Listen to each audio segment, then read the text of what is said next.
Bom dia, que bom ter cada um de vocês aqui conosco. Hoje nós estamos encerrando mais uma série de mensagens aqui da Igreja do Alto e um privilégio enorme. Tenho certeza que esta série, para a minha vida, foi uma série muito marcante. Dentro do contexto que nós estamos vivendo, do momento que nós estamos vivendo, eu preciso liberar as crianças, né, gente? Elas estão me olhando aqui, eu acho que eu estou vendo alguma coisa não aconteceu, as crianças estão me olhando, estou assim, ei, peraí, acho que você está esquecendo alguma coisa aí, hein, pastor? As crianças estão liberadas aqui, com a tia Rose, tia Lívia, eles vão estar aqui. Que Deus abençoe esse momento com as nossas crianças, que privilégio é ter as crianças conosco aqui. Bênção de Deus. Nós vamos orar pelo trabalho infantil. Senhor, muito obrigado, Pai, por cada criança aqui presente conosco. Te peço que o Senhor fale ao coraçãozinho de cada uma delas através da lição de hoje, que da mesma forma, Pai, que o Senhor tem nos abençoado aqui, o Senhor abençoe cada professor, cada professora lá, para que eles possam ensinar segundo a sua vontade, o seu querer, e que elas possam ser edificadas no nome santo de Jesus. Amém.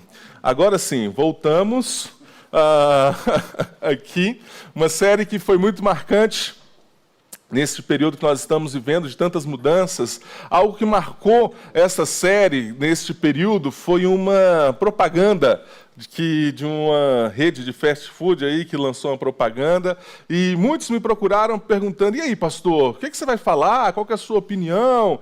Nós vamos falar sobre isso na igreja?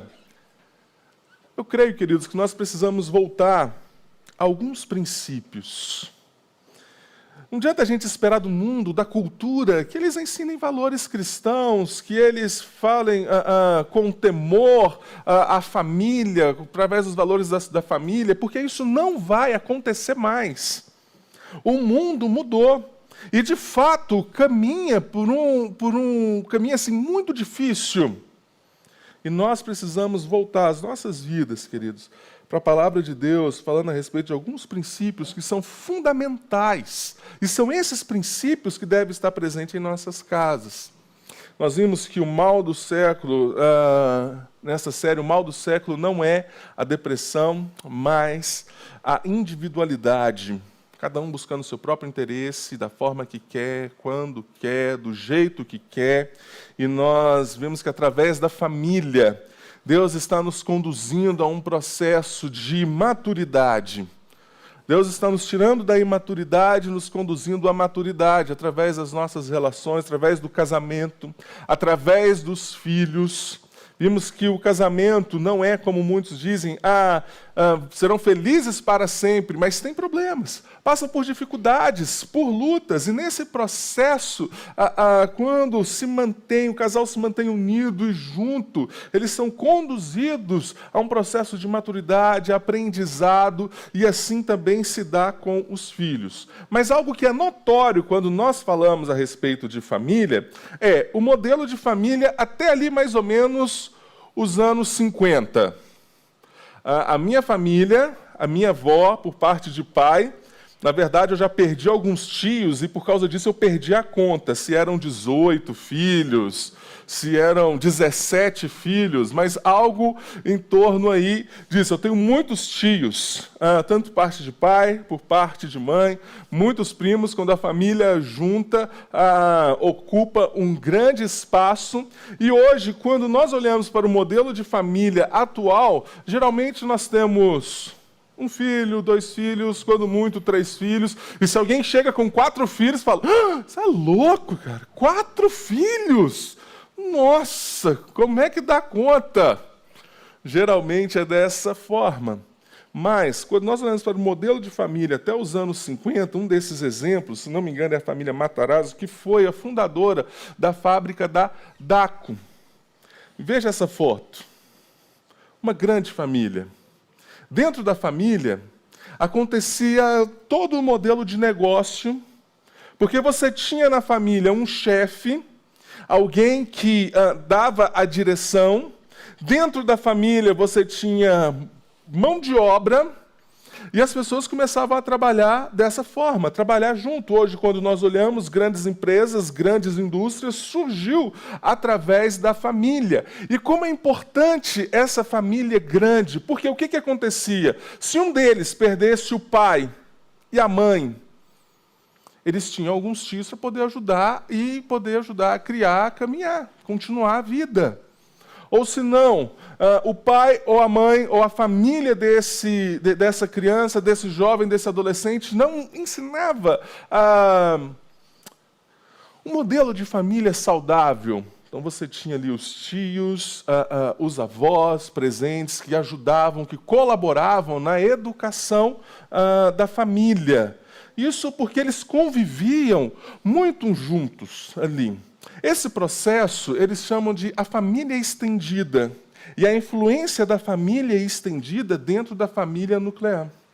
Mas, quando nós olhamos para hoje, dentro do nosso processo, o modelo de família estendida, ou seja, aquelas pessoas que nós nos relacionamos e que, dentro da nossa empresa, na igreja, em outros ambientes, e por conta do convívio, algumas pessoas parecem que já fazem parte da nossa família, tamanha quantidade de tempo que ficamos juntos. E aí, quando nós olhamos para a nossa estrutura de sociedade hoje, nós temos vários desses modelos de família estendida. Por exemplo, meu pai ele tem grandes amigos há muitos anos, que, por vezes, eu imagino que ele é irmão do meu pai, chamo de tio e de tia já há muito tempo, mas, por vezes, quando eu lembro deles, às vezes eu penso, não, de fato, é meu tio, porque a gente acostumou tanto a conviver junto, por causa da amizade dos meus pais com essa família, que a gente entende já dessa forma.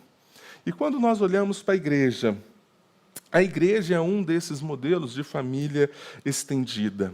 E, de fato, somos irmãos, somos filhos do Senhor. E quando Paulo ele escreve para Timóteo, ele vai dizer, escreve para Timóteo falando a respeito disso, escrevo-te essas coisas, esperando ir ver-te em breve, para que, se eu tardar, fique cientes de como se deve proceder na casa de Deus. E aqui, casa de Deus é família. A palavra casa aqui significa família, lar. Na família de Deus, que é a igreja do Deus vivo. Coluna e baluarte da verdade. Esse pilar tão importante que é a igreja para as nossas vidas. Igreja como família, como corpo. E quando nós nos enxergamos dessa forma. Por isso, hoje, eu quero falar sobre princípios para a família da fé. Se tem uma família que tem sido atacada, além dos valores da família, vamos dizer, tradicional, mas a família como igreja, cada vez mais tem sido atacada, bombardeada por esta cultura, por este tempo. E é tão importante a gente parar para ver alguns princípios a respeito da família da fé. Por isso, pega o seu texto sagrado, sua Bíblia, abre no livro de Tito, carta do apóstolo Paulo para seu discípulo e como ele mesmo chama, filho, no Senhor, Tito. Tito, capítulo 2, versículo de 1 a 8, nós vamos meditar. O texto está projetado, mas se você desejar, mantenha o seu texto bíblico aberto e acompanhe a leitura comigo. Palavra do Senhor, Tito, capítulo 2. Tu, porém, fala o que convém à sã doutrina. Quanto aos homens idosos, que sejam temperantes, respeitáveis, sensatos, sadios na fé, no amor e na constância. Quantas mulheres idosas, semelhantemente, que sejam sérias em seu proceder, não caluniadoras, não escravizadas a muito vinho, sejam mestres do bem, a fim de instruírem as jovens recém-casadas a amarem ao marido e a seus filhos, a serem sensatos, honestos, boas donas de casa, bondosas, sujeitas ao marido, para que a palavra de Deus não seja difamada. Quanto aos moços, de igual modo, exorta-os para que em todas as coisas sejam criteriosos. Torne-te pessoalmente padrão de boas obras. No ensino, mostre integridade, reverência, linguagem sadia e irrepreensível, para que o adversário seja envergonhado, não tendo indignidade nenhuma que dizer a nosso respeito. Senhor, muito obrigado por sua palavra, Pai.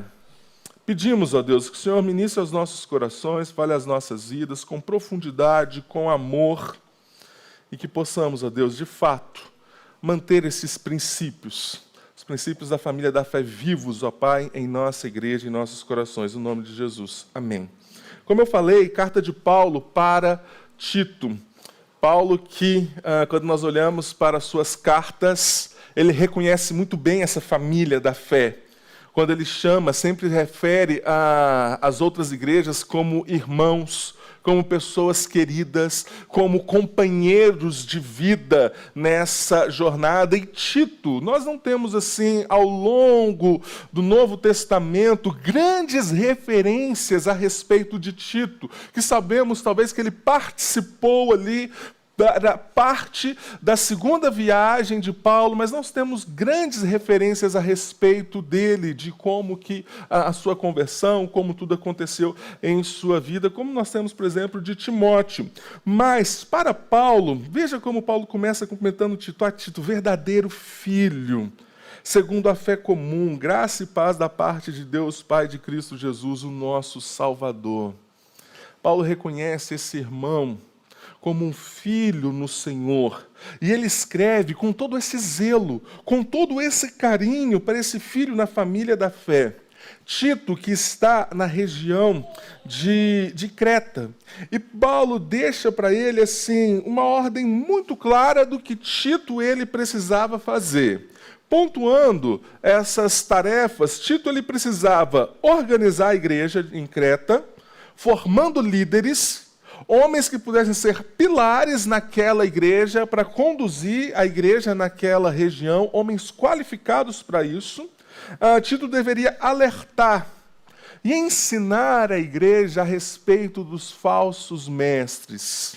Como em muitos contextos que nós olhamos no Novo Testamento, em Creta também tinham aqueles ainda que queriam manter a cultura judaica, que até conheciam a Deus, mas ainda não viviam o amor de Cristo Jesus. E esses falsos mestres estavam assim incomodando a igreja, perseguindo esses irmãos ali. Tito deveria ensinar a respeito da responsabilidade dos membros desta igreja. E boa parte da carta de Tito, Paulo ele vai dedicar um tempo para falar qual que é a função de cada um. Ele vai pontuar pessoa por pessoa, membro por membro, para colocar qual é a função, qual é o papel de cada um como cristão nessa grande família que é a igreja, o corpo. Uma carta muito especial, que fala muito para os nossos dias, importantíssimo para o nosso contexto de plantação de uma nova igreja. Mas vejo que esses falsos mestres, eles estavam ensinando, e Paulo vai dizer, entre outras palavras, que o mau ensino, ele destrói a família. Ele prejudica a família. Veja no capítulo 1 ainda, alguns versículos, o 10 ao 12.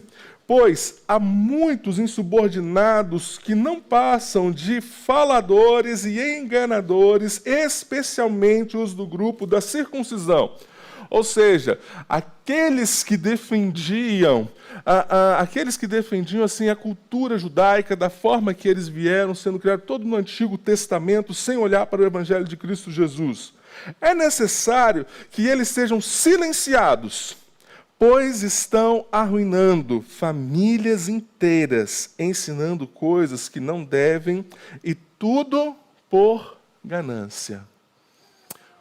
O mau ensino destrói famílias. O mau ensino teológico tem arruinado famílias. A falta de uma cosmovisão no ensino dos pais com os filhos, da educação na família, uma cosmovisão bíblica centrada no Evangelho de Cristo Jesus, coerente com a palavra de Deus, tem destruído famílias. O secularismo, o pragmatismo desta cultura tem adentrado as casas e deturpado essas famílias, a mensagem, a essência dessas famílias. E aí Paulo, no versículo 16, eles afirmam que conhecem a Deus, mas por seus atos o negam. São detestáveis, desobedientes e desqualificados para qualquer obra. Meus irmãos, como é importante nós fazermos um filtro a respeito daquilo que nós estamos aprendendo, de onde nós estamos ouvindo, de onde nós tiramos as lições para ensinar a nossa família os caminhos do Senhor. Isso é muito importante. Mas o contrário também é uma verdade. O bom ensino fortalece a família e fortalece a igreja.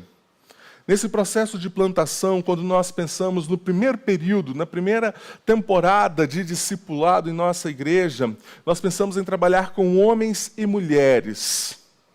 Porque nós entendemos que uma igreja forte, uma igreja saudável, são igrejas que homens sabem desenvolver o seu papel e mulheres que entendem o seu papel.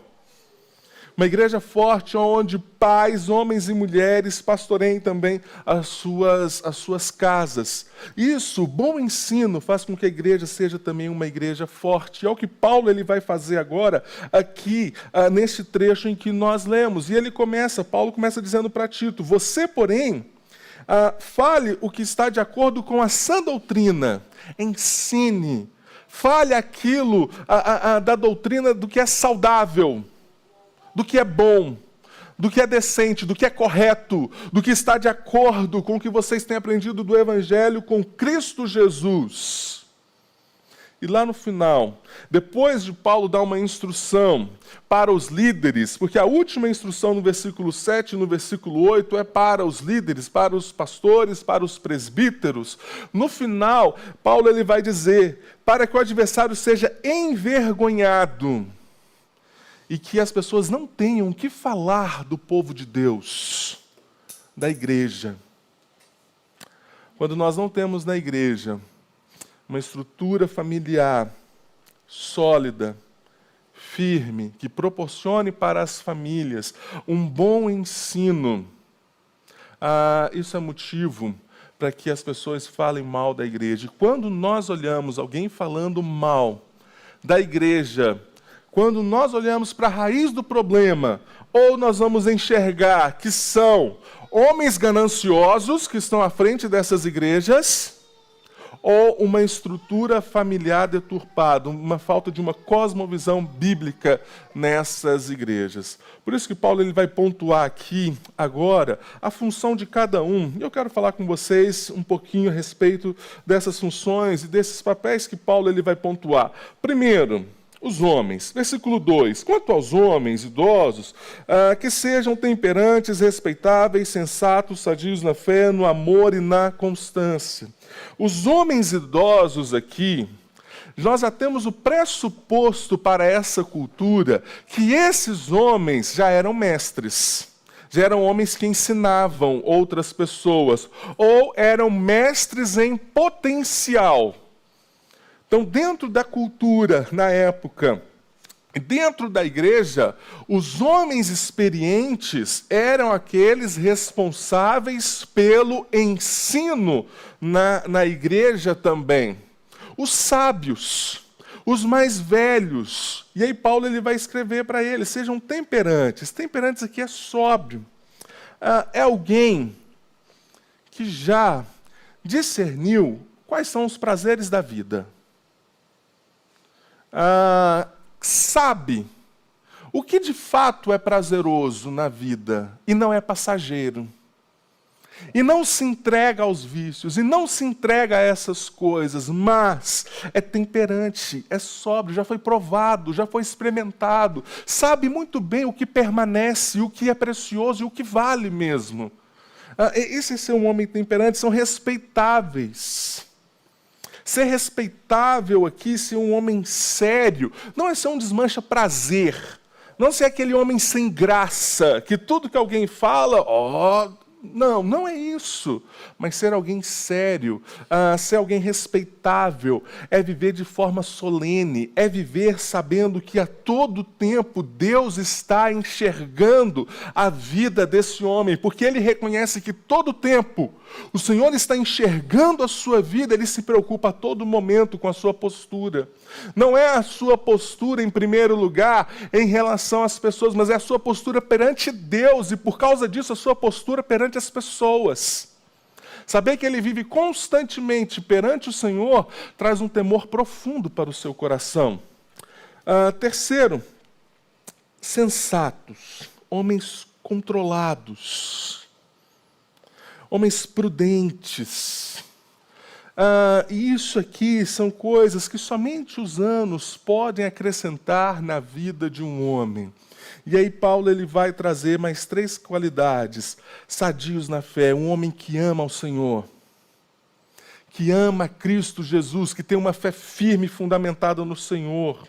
Um homem amoroso, um homem que não é assim, a idade às vezes fazem dos homens assim carrancudos, grosseiros, mas é um homem amoroso, um homem constante.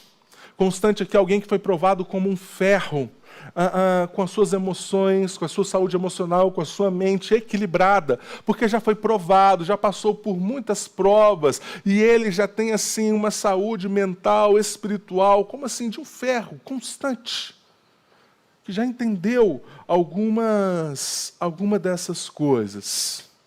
Esse é o papel desses homens, aqueles que estão à frente da igreja.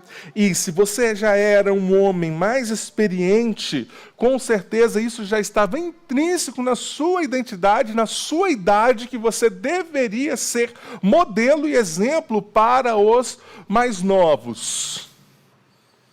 Faz parte da característica de um homem idoso. Mas não temos aqui homens tão mais velhos assim, aqui hoje. Mas não sei se você já viu isso, ou com algum amigo seu mais velho, que às vezes o homem, já ouvi dizer, né, com alguns amigos que chegaram assim aos 50, 60, os cinquentões, às vezes tem uma crise de identidade e voltam a querer usufruir daquilo que quando eles tinham assim 18 anos de idade. Porque alcançaram uma autonomia financeira em sua vida, criou os seus filhos, tem algumas coisas e passam a viver a vida agora porque possuem algum recurso, adquiriram, conquistaram algumas coisas, usufruindo da vida como se assim fosse o último dia da vida deles. Mas Paulo vai dizer para esses homens: sejam temperantes, respeitáveis, sensatos, amem o Senhor, sejam amorosos e firmes. E aqui ele vai dar um outro conselho. E aqui eu vou mudar um pouco, gente, porque Paulo, poxa vida, né? Hoje em dia ler mulheres idosas não pode, gente. Estou brincando. Mulheres experientes, vamos colocar assim, então, para nenhuma mulher ficar brava comigo e ofendida comigo hoje, brincadeira, mas as mulheres experientes, as mulheres idosas que Paulo está falando aqui, são essas mulheres, as mulheres experientes. E aí Paulo vai falar as características dessas mulheres. Quantas mulheres idosas, semelhantemente, que sejam sérias em seu proceder, não caluniadoras, não escravas de muito vinho, sejam mestres do bem, professoras do bem, sejam sérias, decentes. Decentes no seu vestir, no seu falar, no seu proceder. Mulheres que se tratam, que se olham, que vivem de forma respeitável. Não caluniadoras, é que, de fato, não sejam instrumentos de Satanás para a mentira. Não plantem a discórdia na casa de vocês. E aqui sem vícios. Quando nós olhamos para a cultura desta época, principalmente entre os gregos, as mulheres que viviam na rua, as mulheres que caminhavam distantes dos seus maridos, ou que não os tinham também na época, eram mulheres mal vistas, porque de fato estavam entregues a essas coisas. Mas essas mulheres deveriam viver de forma exemplar. Existe aqui, nós vamos falar das moças no próximo ponto, mas existe aqui um conceito temporal, no próximo texto, principalmente em relação às moças, mas um conceito permanente para nós. O que acontecia? Uma mulher na cultura grega, casada, ela tinha os seus aposentos separados em casa, ela não deveria sair desses aposentos, ela deveria se manter dentro de casa, não era uma mulher que você iria encontrar na assembleia, junto com as pessoas, porque ela iria ficar cuidando o tempo todo da sua casa, não ia assim se expor às pessoas. E aí quando Paulo ele fala para as mulheres mais velhas e para as moças, como nós vamos falar aqui, neste contexto, nesta época, era necessário que essas mulheres se portassem dessa forma, para que o Evangelho de Cristo Jesus não seja envergonhado e as pessoas falassem assim: olha, essa mensagem corrompe as mulheres, porque elas se tornam parecidas com o restante, aquelas que não têm família, aquelas que vivem soltas por aí, que são entregues ao vinho, aos vícios. Para não dizer, no contexto, essas mulheres entregues aos vícios eram, na verdade, as prostitutas ali. Então, elas deveriam viver desta forma. Mas, e aí Paulo continua dizendo para as moças, para que essas mulheres experientes possam ensinar as mais novas a viverem de forma respeitável. E veja, a fim de instruir as jovens recém-casadas a amarem ao marido e a seus filhos e serem sensatas, honestas, boas donas de casa, bondosas, sujeitas ao marido, para que a palavra de Deus não seja difamada, para que a palavra de Deus não seja envergonhada. Eu sei que nós não estamos dizendo para as mulheres que elas não podem sair, enfim, como era no contexto duro da época. Mas aqui o que Paulo está dizendo, para que as mais velhas ensinem às jovens o privilégio que é ter uma família e cuidar dessa família. O privilégio que é poder administrar o lar. Privilégio que é poder administrar as coisas da casa, junto com o marido, cuidando dos seus filhos, uma mulher atenta a essas coisas. É isso que Paulo está dizendo. É isso que fala para os nossos dias em um contexto onde, quando nós falamos de uma mulher cuidar da casa, isso já é um absurdo. Mas, de fato, quando nós olhamos para a nossa cultura, isso é um privilégio enorme. Viver dessa forma, os dois ali, o marido exercendo o seu papel, a mulher exercendo o seu papel no lar, os dois cuidando de forma complementar daquilo que Deus entregou para eles, que é a família. É um privilégio enorme isso. É uma bênção para a família. E o que Paulo vai dizer é que as mais velhas ensinem as mais novas. E para, finalmente, os rapazes, vivam de forma criteriosa, sejam criteriosos. Nós já falamos sobre isso aqui em outro contexto, quando nós falamos da carta de Pedro, quando Pedro escreve para o povo, fala: olha, o fim está chegando, estejam alertas e sejam criteriosos. É ter autocontrole, é pensar sobre si mesmo de forma moderada. E como é difícil falar isso para um rapaz, para um adolescente, para um jovem. Olha, pense de forma moderada a seu respeito. Aquele jovem que está acessando o YouTube, acessando as informações do mundo, conhecendo todas as coisas. Ei, pera lá. Você precisa ser mais humilde. Os jovens precisam ser mais humildes. Os mais velhos geralmente aprenderam, ou aprenderam de forma sadia, ou aprenderam nas lutas, que devem ser mais humildes. Mas o que Paulo está dizendo para os jovens: olha, vocês precisam ser moderados, frear as paixões, as próprias paixões, e com calma. Espera lá, garotão, vai devagar.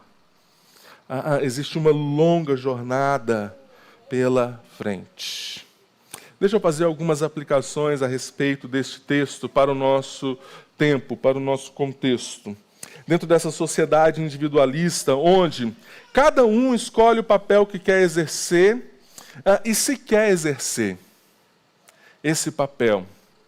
Hoje os papéis estão trocados, o papel do homem no lar, o papel da mulher, o papel do homem de ensino, de caminhar junto com a sua esposa à frente, trazendo segurança,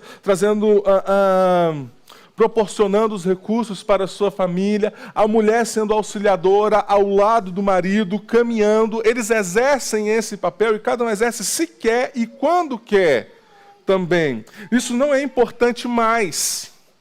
Cada um exerceu os seus papéis. A falta de referência, por consequência da falta de comprometimento. Entendemos que ser exemplo, modelo de ensino para alguém, ter que ensinar outras pessoas requer comprometimento. Requer comprometimento de cada membro da igreja, de cada um. Uma responsabilidade compartilhada, mas em uma cultura que as pessoas não querem se comprometer em ensinar as pessoas, em caminhar com outras pessoas, falta referência para os mais novos. Faltam pessoas que possam ensinar e discipular os mais novos. Por outro lado, agora, a experiência dos mais velhos é visto como algo vergonhoso. E agora tem como é que fala em inglês? É cringe mesmo? Essa nova gíria aí, o pessoal conhece, é isso mesmo? Alguém cringe, alguém brega, que geralmente é alguém assim da geração Y, que agora os millennials, agora tem filhos, e esses filhos oram para os pais e dizem: pai, isso é brega, pai. Às vezes a forma do pai falar, a música, a roupa, os conselhos. O pai vai ensinar para o filho um princípio: vem cá, filho, deixa eu te contar algo, como que a coisa funciona. Pai, não é mais assim. Deixa eu te falar um negócio. Assisti um blog ali, e o cara do blog, ele me ensinou que a coisa funciona dessa forma. E sabe isso que você está me falando? Passou. Isso não existe mais. Isso é antigo. Olha, ver você falando isso, estou ficando até com vergonha. Não fala isso para ninguém, não. Porque ele viu na internet, porque ele aprendeu ali no outro lugar, tudo mais. Então a experiência dos mais velhos é algo que causa vergonha agora. Outra coisa, cada um busca seu próprio conhecimento e não quer ser ensinado ou confrontado. Cada um busca para si o que quer e se isola daquilo que o confronta. E deixa eu trazer isso rapidamente para o nosso contexto de família na igreja. Daqui a algum tempo nós vamos ter nessa igreja uma UPA. Não é um hospital, às vezes, para aqueles que não sabem, não vem da presbiteriana, tá joia? Não é um pronto-socorro, viu? A gente não vai colocar aqui, Marcela até assustou, né? Vai ter uma UPA no colégio agora, aqui do Grande Marilesa. Não, é União Presbiteriana de Adolescentes, e vão acostumando. Presbiterianos gostam de siglas. A gente gosta disso. Daqui a algum tempo nós vamos ter uma UCP, uma União de Crianças da Igreja Presbiteriana, uma União de Adolescentes da Igreja Presbiteriana, uma União da Mocidade, dos Jovens da Igreja Presbiteriana, e isso é uma bênção, e eu espero que nós tenhamos essas sociedades fortes em nossas igrejas. Mas para termos essas sociedades fortes, meus irmãos, não adianta a gente focar nessa sociedade, mas nós não temos homens fortes em nossa igreja para ensinar os mais novos. Mulheres sensatas em nossa igreja para ensinar as mais novas. Vai se tornar apenas ponto de encontro. Ou se não, vão terceirizar. E eu trabalhei por um tempo, o Zé Mauro foi conselheiro comigo, a gente acompanhou um pouco disso. Quando eu trabalhava com adolescentes e com jovens, muitos deles chegavam para mim e falavam assim, às vezes eu ficava até meia-noite, 1h da manhã, esperando o pai ir buscar na igreja, E eu perguntava, cadê seu pai? Tal, não está vindo te buscar aqui na igreja, que eu trabalho só com jovens e adolescentes. E alguns deles falavam assim para mim, não, ele está terminando o filme, porque ele manda eu vir para a igreja e é o dia de folga dele com a minha mãe. Quantas vezes eu já ouvi isso? Não, ele está acabando de assistir o filme e ele vai vir buscar a gente em casa daqui a pouco. Ele vai vir me buscar daqui a pouco. Então, aquele momento para a família era o momento de folga dos pais. Era o momento onde o pai ia descansar com a mãe durante a semana, jogava os filhos para a igreja e os pais ficavam tranquilos em casa. E perceba, se nós não tivermos, queridos, homens fortes, mulheres fortes, saudáveis, que entendam o seu papel, nós não vamos ter uma igreja forte. Estamos em perigo. Estamos em perigo. Quando, queridos? A formação, eu temo, porque eu tenho visto na maioria das igrejas, ministérios infantis fortes, adolescentes fortes, jovens fortes, mas a UPH, que é homens, quase não existe mais nas igrejas. Quase não se tem mais nas igrejas, porque não trabalham com os homens a masculinidade, e eu fico pensando o que vai ser nessas famílias. E graças a Deus, ontem a gente teve a primeira reunião da SAF aqui na igreja, né, gente? A Sociedade Auxiliadora Feminina. Tô brincando, gente. Nós tivemos aquele momento de discipulado com as mulheres e eu vi as fotos, foi algo maravilhoso. Aquilo que aconteceu ontem aqui com as mulheres é fundamental, importantíssimo para a nossa igreja. É um pilar para a nossa igreja. Aquele momento de compartilhar, das irmãs compartilharem, ensinando umas às outras. É fundamental que isso aconteça, queridos. E quando nós olhamos para a família da fé, nós precisamos entender que todos nós ocupamos um lugar de responsabilidade. A igreja não é um auditório confortável, onde nós chegamos para consumir uma boa música, uma boa mensagem, trazer os filhos, usufruir do que a igreja pode nos dar, mas a igreja é um lugar de responsabilidade no corpo, onde cada um precisa entender o seu papel. Na igreja, todos somos responsáveis por alguém, porque os mais velhos são responsáveis pelos mais novos. Há algum tempo nós batizamos uma criança aqui na igreja, e nós perguntamos à comunidade se essa igreja se compromete no ensino, no caminhar dessa criança. Por isso que nós não temos um padrinho, nós temos uma comunidade inteira que se responsabiliza, junto com os pais, na educação dos filhos e no ensino dos filhos. Uma igreja comprometida uns com os outros, que todos trabalham pelo mesmo propósito. Glorificar a Deus.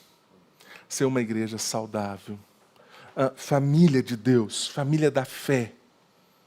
Que de fato cada um entenda o seu papel, o seu propósito, e sejam ativos e participantes. O que Paulo está escrevendo para Tito é, olha, na igreja todos exercem um papel.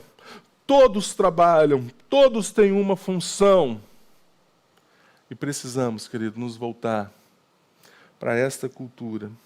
Não terceirizar o ensino, não jogar apenas quando nós tivemos as sociedades, mas entender que esse ensino, a responsabilidade de ensinar os mais novos, os mais velhos que ensinem aos mais novos, os homens que são modelo, exemplo, líderes, mestres, sacerdotes que ensinam as suas famílias, que ensinam a igreja, mulheres sensatas, jovens humildes, que estão dispostos a aprender, que não têm um coração orgulhoso porque sabem manusear um celular, a internet melhor do que o pai, mas que têm um coração humilde para aprender. Isso é sermos uma família da fé, de forma saudável. E nesse tempo, queridos, precisamos olhar para Cristo Jesus, porque é nele, e é por causa dele, como Paulo diz em Tito, capítulo 2, versículo 12, vivamos no presente século, sensato, justa e piedosamente, aguardando a bendita esperança e a manifestação da glória do nosso grande Deus Salvador, Jesus Cristo. Que possamos viver dessa forma, a manifestar a glória de Deus, com essa esperança viva na eternidade, que possamos ser uma família da fé, a que cada um exerça o seu papel, encontre o seu lugar nesta família. Que Deus nos abençoe. Eu quero orar